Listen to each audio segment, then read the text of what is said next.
Hello friends, मैंने parts of speech में से आपको बताया था नाउन, प्रोनाउन, आर्टिकल, एडजेक्टिव और एडवर्ब। तो इस वीडियो में मैं आपको बताने जा रही हूँ verb. What is verb? Verb होती क्या है और वर्ब की डेफिनेशन क्या होती है और वर्ब के कितने टाइप्स होते हैं।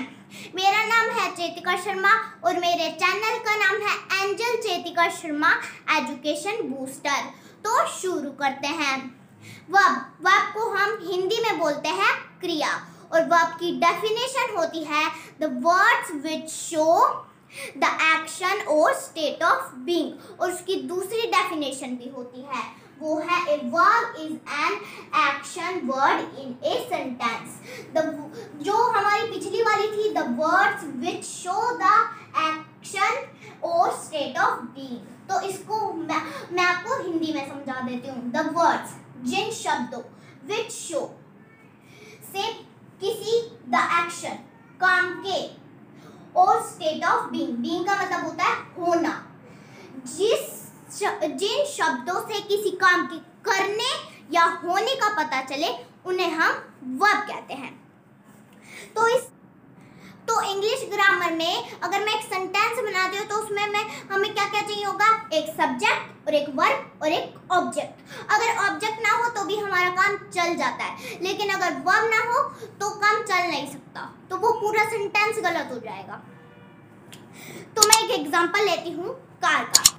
तो ये है हमारा सब्जेक्ट और ये मैं इंजन को मान लेती हूँ वर्ब और ये है हमारा object.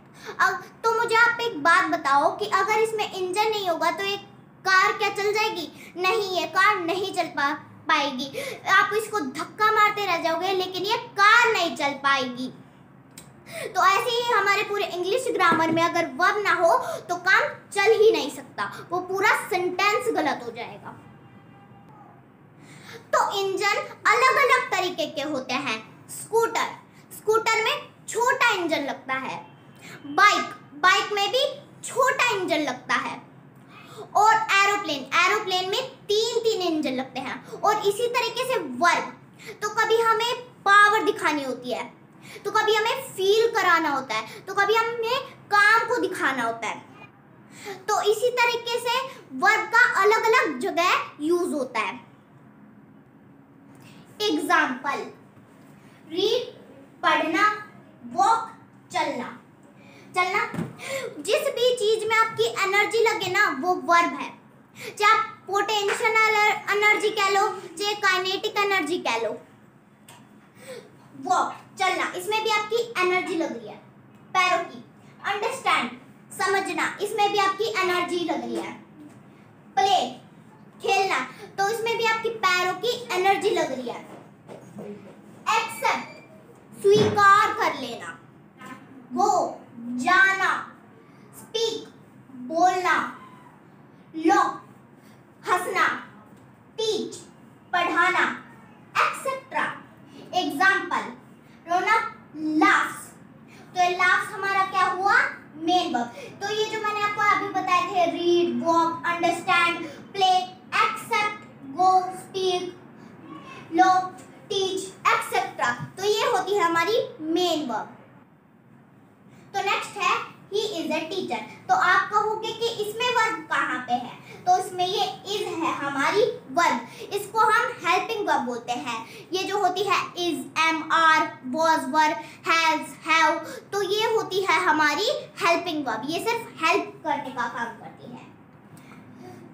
The dog is dead, तो ये इज हमारा क्या हुआ? Helping verb. तो अब मैं बढ़ती हूँ टाइप्स ऑफ वर्ब की तरफ। वर्ब के 4 टाइप्स होते हैं। कौन कौन से? Transitive verb, intransitive verb, lexical verb, axillary verb. Axillary verb के 3 टाइप्स होते हैं। कौन कौन से? Primary axillary verb, model axillary verb, marginal axillary verb. तो अब मैं बढ़ती हूँ ट्रांजिटिव वर्ब की तरफ। ट्रांजिटिव वर्ब वो होते हैं जिसमें हमें ऑब्जेक्ट की जरूरत होती है। A verb which requires an object after it to complete its sense is called transitive verb. उसमें हमें ऑब्जेक्ट की जरूरत होती है, ट्रांजिटिव वर्ब में हमें ऑब्जेक्ट की जरूरत होती है। Example, the man killed, man ने मारा। किसको मारा? तो आप कुछ भी लिख सकते हो, तो अभी के लिए मैं यहाँ पे लिख रही हूँ ए स्नेक, स्नेक को मारा। नेक्स्ट, द बॉय ओपन, लड़के ने खोला। क्या खोला? तो अभी के लिए मैं यहाँ पे लिख रही हूँ द विंडो। अगर मैं ये द विंडो हटा दूँ, ये ऑब्जेक्ट हटा दूँ, तो इसका कंप्लीट सेंस नहीं निकल पाएगा। नेक्स्ट, निशा मेड, निशा ने बनाया। क्या बनाया? तो अभी के लिए मैं यहाँ पे लिख रही हूँ ए डॉल। अगर मैं ये ए डॉल हटा दूंगी तो इसका कंप्लीट सेंस नहीं निकल पाएगा। उपरोक्त सेंटेंस में वर्ब किल्ड, ओपन्ड, मेड के बाद ऑब्जेक्ट के स्नेक, द विंडो तथा ए डॉल का प्रयोग हुआ है। जो प्रयुक्त वर्ब्स किल्ड, ओपन्ड, मेड का अर्थ स्पष्ट करते हैं। तो अब मैं बढ़ती हूँ इंट्रांजिटिव वर्ब की तरफ। इंट्रांजिटिव वर्ब वो होते हैं जिसमें हमें ऑब्जेक्ट की जरूरत नहीं होती और उसका पूरा कंप्लीट सेंस भी निकल जाता है। A verb which does not requires an object to complete its sense but makes good sense by itself is called an intransitive verb। ये बता रहा है कि उसमें हमें ऑब्जेक्ट की जरूरत नहीं होती और उसका कंप्लीट सेंस भी निकल जाता है। वह वर्ब जो अपना अर्थ स्पष्ट करने के लिए ऑब्जेक्ट नहीं लेते हैं, वह इंट्रांजिटिव वर्ब कहलाते हैं। एग्जाम्पल, ए मैन डाइड, तो इसमें हमें ऑब्जेक्ट की जरूरत नहीं पड़ी। डाइड, डाइड से हमारा पूरा सेंटेंस बन गया। नेक्स्ट, द गर्ल स्माइल्ड, तो स्माइल्ड से हमारा पूरा सेंटेंस बन गया और इसमें हमें ऑब्जेक्ट की जरूरत नहीं पड़ी। नेक्स्ट, द सन शाइन्स, तो शाइन से हमारा पूरा सेंटेंस भी बन गया और इसमें हमें ऑब्जेक्ट की जरूरत भी नहीं पड़ी। तो अब मैं बढ़ती हूँ some important facts of verb transitive and intransitive. Rule number 1, कुछ ट्रांजिटिव वर्ब जैसे give, ask, offer, promise, tell etcetera 2 object लेते हैं, जिसमें एक होता है इनडायरेक्ट ऑब्जेक्ट और दूसरा डायरेक्ट ऑब्जेक्ट होता है। व्यक्ति सूचक को इनडायरेक्ट ऑब्जेक्ट कहा जाता है और वस्तु सूचक को डायरेक्ट ऑब्जेक्ट कहा जाता है। डायरेक्ट ऑब्जेक्ट का प्रयोग इनडायरेक्ट ऑब्जेक्ट के बाद होता है। एग्जाम्पल, उसमें है हमारा subject, verb, indirect object, direct object. She gave me an apple, तो शी हुआ हमारा सब्जेक्ट, गेव हुआ हमारा वर्ब, इनडायरेक्ट ऑब्जेक्ट हुआ मी, डायरेक्ट ऑब्जेक्ट हुआ an apple. Next, the teacher told us a story, तो द टीचर हुआ हमारा सब्जेक्ट, टोल्ड हुआ ऑब्जेक्ट, अस हुआ हमारा इनडायरेक्ट ऑब्जेक्ट, स्टोरी हुआ हमारा direct object. Next, he promised us a holiday, he हुआ हमारा सब्जेक्ट, प्रॉमिस्ड हुआ हमारा वर्ब और अस हुआ हमारा इनडायरेक्ट ऑब्जेक्ट और ए हॉलीडे हुआ हमारा डायरेक्ट ऑब्जेक्ट। और टोल्ड भी वर्ब होती है हमारी। Will you make me A cup of T, will you तो ये हुआ हमारा subject, make verb, me indirect object, A cup of T तो ये हुआ हमारा direct object. Next, she asked me it's price, she हुआ हमारा सब्जेक्ट, आस्क्ड हुआ हमारा वर्ब, मी हुआ हमारा इनडायरेक्ट ऑब्जेक्ट, इट्स प्राइस हुआ हमारा direct object. Note, preposition to और फोर का प्रयोग डायरेक्ट ऑब्जेक्ट के पहले तथा इनडायरेक्ट ऑब्जेक्ट के बाद लिखा जाता है।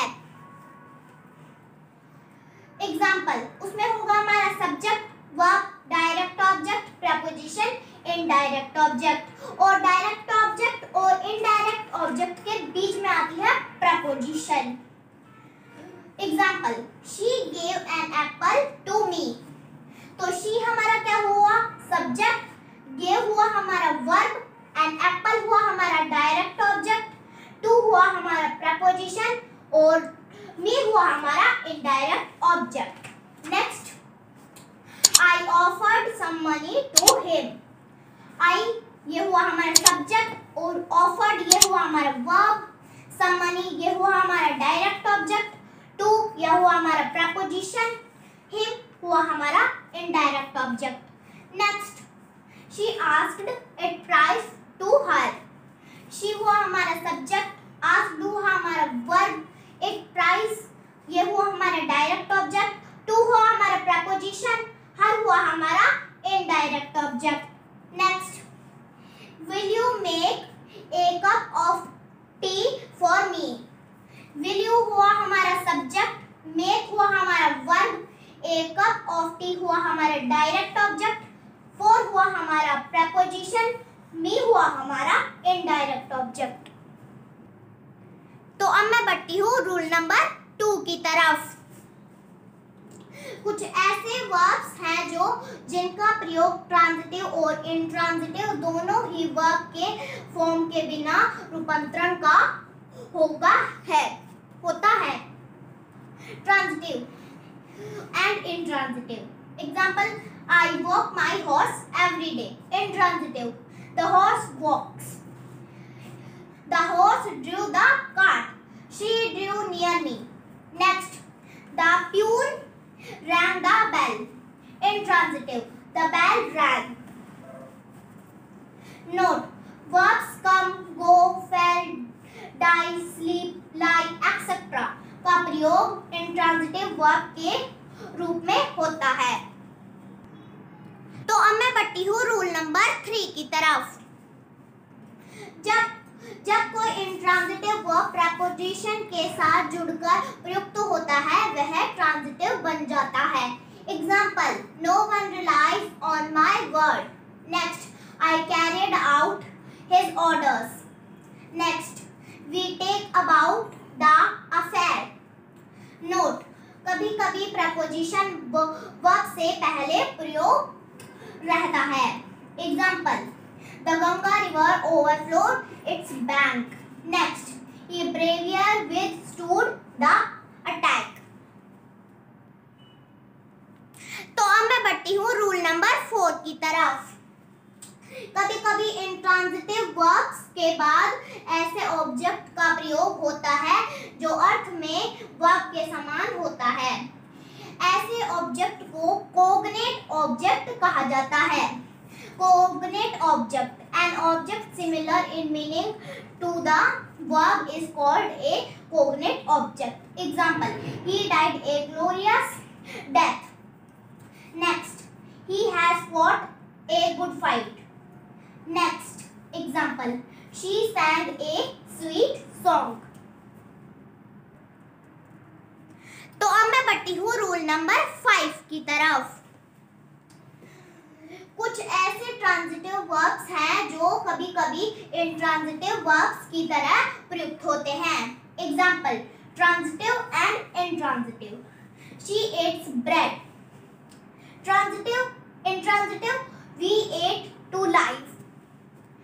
Transitive, next, the boy broke the glass. Intransitive, next, the glass broke. Transitive, next, he opened the door. तो यह हुआ हमारा transitive. Intransitive, the door soon opened. तो अब मैं बढ़ती हूँ रूल नंबर 6 की तरफ। जब कोई नाउन किसी वर्ब, एडजेक्टिव तथा एडवर्ब को मॉडिफाई करता है तथा time, place, distance, weight, value etcetera को डिनोट करता है वह एडवर्बियल ऑब्जेक्ट कहलाता है। Example, he went home. Next, he held the post for 5 years. Next, the swan ate mine. Next, the mobile set cost 2000 rupees. तो अब मैं बढ़ती हूँ वर्ब ऑफ इनकम्प्लीट प्रेडिकेशन की तरफ। रूल नंबर 1, जब कोई इंट्रांजिटिव वर्ब कंप्लीट सेंस देता है वह वर्ब ऑफ कंप्लीट प्रेडिकेशन कहलाता है। Example, the girl laughs, the boy weeps, bird flies, next boy sleep. Rule number 2, वे इंट्रांजिटिव वर्ब्स जो किसी नाउन, एडजेक्टिव और some parts of another verb के बिना कंप्लीट सेंस नहीं देते, वे वर्ब ऑफ इनकम्प्लीट प्रेडिकेशन कहलाते हैं। Example, the boy seems, next he became, he appears। तो अब मैं बढ़ती हूँ रूल नंबर 3 की तरफ। इंट्रांजिटिव वर्ब के कंप्लीमेंट के रूप में noun, adjective, participle preposition with object infinites तथा एडवर्ब का प्रयोग होता है। Example, the cow is a domestic animal, animal हमारा क्या हुआ? Noun. Next, his elephant has bone made, made हमारा क्या हुआ? Adjective. Next, the child went to weeping, तो वीपिंग हमारा क्या हुआ? Participle. Next, you have to come, तो कम हमारा क्या हुआ? Infinitive. Next, she has fallen asleep, तो एस्लीप हमारा क्या हुआ? एडवर्ब। तो अब मैं बढ़ती हूँ रूल नंबर 4 की तरफ। ट्रांजिटिव वर्ब का अर्थ ऑब्जेक्ट के प्रयोग करने से स्पष्ट न हो तो ऑब्जेक्ट के बाद कॉम्प्लीमेंट का प्रयोग होता है, इसे कॉम्प्लीमेंट कहते हैं। Example, the laws filled with grief. Next, he set the criminals free.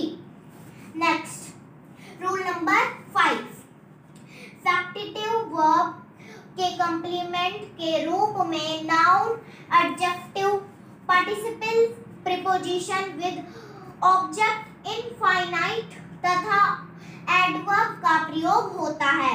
Example, we made him captain, तो कैप्टन हमारा क्या है? Noun. Next, I found her still sleeping, तो क्या है? पार्टिसिपल। तो अब मैं बढ़ती हूँ लेक्सिकल वर्ब की तरफ।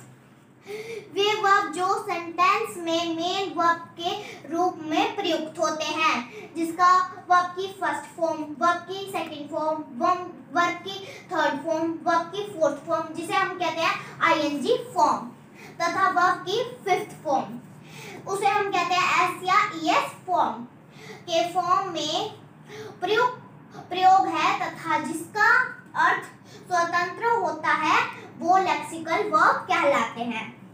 इसे ऑर्डिनरी वर्ब्स भी कहते हैं। Example, to go, to drink, to laugh, to run, to walk. Example, I write a letter, तो ये राइट हमारा क्या हुआ? वर्ब की फर्स्ट फॉर्म, उसे हम V1 भी लिखते हैं। Next, he wrote a letter, ये रोट हमारा क्या हुआ? वर्ब की सेकंड फॉर्म, इसे हम V2 भी लिखते हैं। Next, he has not written a letter, तो रिटन हमारा क्या हुआ? वर्ब की थर्ड फॉर्म, इसे हम V3 भी लिखते हैं। Next, he is writing a letter, writing हमारा क्या हुआ? V4, इसे हम वर्ब की फोर्थ फॉर्म भी कहते हैं। Next, he writes a letter, verb ये राइट्स हमारा क्या हुआ? वर्ब की फिफ्थ फॉर्म, इसे हम V5 भी कहते हैं। तो अब मैं बढ़ती हूँ एक्सिलरी वर्ब की तरफ। वे वर्ब जो अन्य वर्ब के साथ प्रयुक्त होकर क्वेश्चन, नेगेटिव तथा टेंस बनाने के साथ साथ पॉसिबिलिटी तथा विलिंगनेस को एक्सप्रेस करने का कार्य करते हैं, वे एक्सिलरी वर्ब्स कहलाते हैं। इन्हें हेल्पिंग वर्ब भी कहते हैं। Example, he writing a letter. Next, I am reading a book.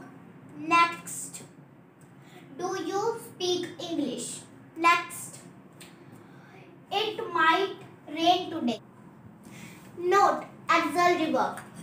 जैसे is, am, are, has, have, was, were etcetera का प्रयोग सेंटेंस में स्वतंत्र रूप से मेन वर्ब के रूप में होता है। Example, I am an advocate, तो am used as main verb. Next, you have a watch, have used a as main verb. Note 2, auxiliary verb be, do, have, need तथा dare का प्रयोग lexical के रूप में होता है। Example, he was doing his work, doing used as lexical verb. Next, she needs your help, needs used as lexical verbs.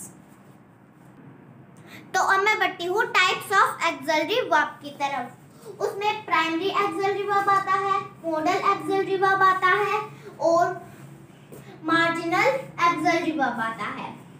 Primary axillary verb उसमें आता है be, am, is, are, was, were, being, verb to have, has, had, do, does, did को primary auxiliary verbs कहते हैं।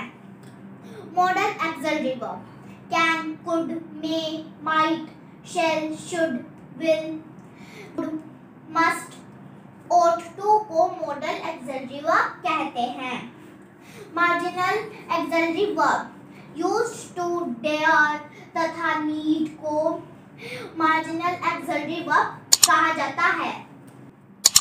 आशा करती हूँ आपको मेरी वीडियो जरूर पसंद आई होगी, तो मेरी वीडियो को लाइक, शेयर, सब्सक्राइब जरूर कर दीजिएगा। मैं फिर मिलूंगी एक नई वीडियो के साथ, तब तक के लिए बाय बाय।